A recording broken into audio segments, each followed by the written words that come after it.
If you are someone who is sick of falling headlong into relationships only to wind up feeling kind of bored or smothered or terrified of hurting your partner just when things are supposed to be getting good, then this is the video that you are going to want to watch, because I am going to explore 4 strengths of individuals with avoidant attachment, what I refer to as rolling stones. Now, if you don't know me or you're new to this channel and or to my group, my name is Brianna Mack, and I am an author, educator, and licensed and board certified creative arts therapist. And I've had about 13 years in the field now. And so using a psychospiritual approach with creative arts interventions, I help individuals struggling with insecure attachment go from feeling confused and fearful to achieving what I call self-sovereignty and calling in those soul-shaking, passionate partnerships that they want without having to talk in circles around their feelings for years on end with no tangible result. And I call my method the Mack method, and that stands for mastery, awareness, and creativity. And it is founded upon the principle that self-sovereignty evolves out of a continuous loop between conscious awareness and creative expression. And so this loop uses 3 practical tools to maintain its momentum. And the first is cognitive reframing, the second is body activation, and the third is arts-based experientials. And so today, we're going to hone in on some cognitive reframing by helping you to shift your conscious perspective regarding avoidant attachment. I describe individuals who have avoidant attachment as rolling stones because the language that we often use in the attachment literature, like avoidant, for example, can be kind of judgy. And it can be a bit predictive of the outcome for that person. And I think that that is irresponsible in a way. And so I use the term rolling stones because I feel it is a gentler, more affectionate term to use, okay? And I also find that it's a term that often individuals with avoidant attachment prefer. So this condition of having avoidant attachment, what I'm going to refer to as a rolling stone attachment style, is a circumstance in which you may feel a great sense of strain, suffocation, confusion, or intrusion when it comes to deeply intimate relationships. And so there's also an underlying fear of abandonment or rejection, as well as fears of being weak or not worthy. And so for the rolling stone, there's an essential disconnect from and a distrust of what I'm going to call the true self, the essential self, the transcendental self, if you like. Those who are more psychologically minded might prefer to think of it as the unconscious self, okay? And so this distrust has led to feeling insecure and avoidant of intimate situations that stimulate those fears of vulnerability and or of being smothered and taken over and over-controlled by a partner. Now, I like to emphasize the strengths of every attachment style, okay? Because I think we have a tendency to fall into negative cyclical thinking, automatic negative thoughts. And when we do that, we really cut off the possibilities for ourselves and for our partners. So I want to emphasize the strengths here for the rolling stone.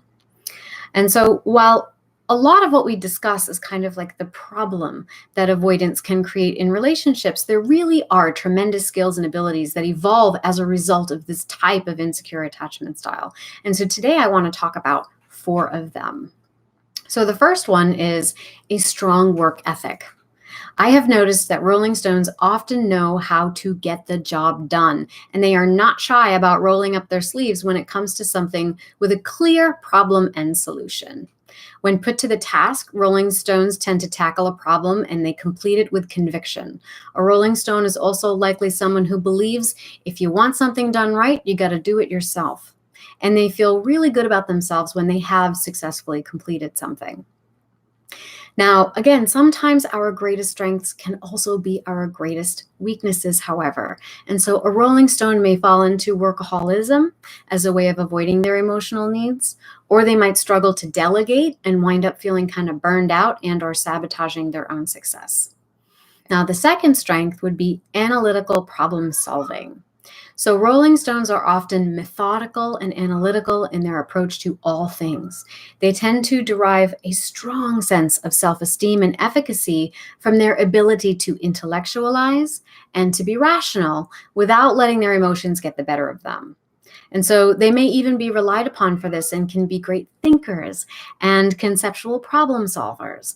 And because of this, they might appear to be calm and even keeled. It also creates the appearance that a Rolling Stone doesn't take things too personally often. And so friends might describe them as really good listeners. Now, on the shadow side of this, however, all that analysis can sometimes leave them with a lot of energy in their heads, spinning their wheels, trying to think their way out of something when it would be far better to feel their way through it instead.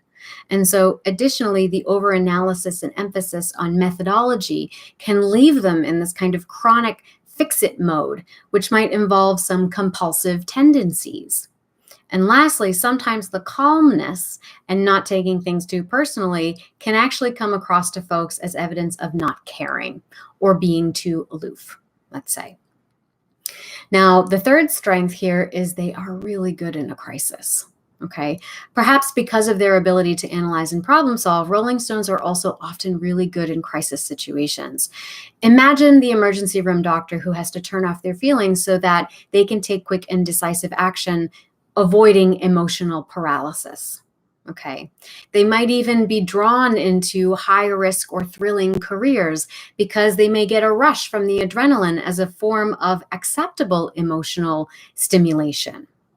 Or they might enjoy a high profile position and derive a sense of personal value from their material successes and professional acknowledgement.